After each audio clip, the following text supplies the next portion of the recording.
to pursue that point from it then. If neoclassical economic theory was correct, executives would not be overpaid, and ordinary workers would not be underpaid. But who's to say that an executive, and we have many of them in this country now who year after year make 8, and some of them 9-figure annual incomes.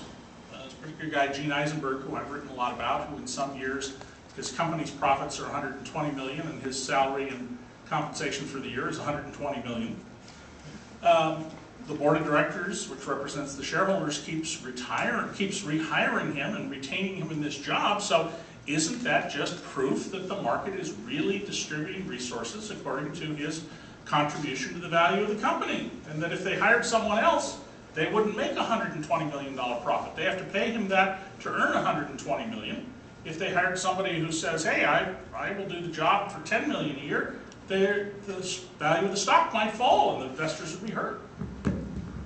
Well, the real issue here is that corporations have nobody to mind the store. So this is in the case of this particular guy or all the rest of them. What happens is that the ownership of corporations is extremely diffused. So no owner of a corporation.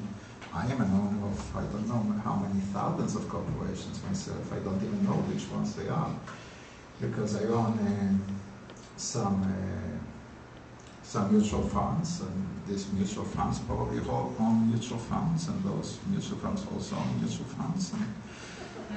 And I own General Motors, and I have owned General Motors for many years as a stockholder, and now I own it as a voter.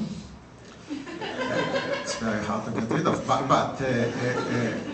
what happens is that there is nobody to mind the store, and we have to recognize that, and that the only way, therefore, that our interests, both as workers, as citizens, and as shareholders, can be protected is by some government laws that will put limits on what executives can pay themselves, with the approval of the board, of course, that they nominated themselves. So that there is more left for the shareholders, which are workers, and for the workers who are workers. And this is all the rest of us.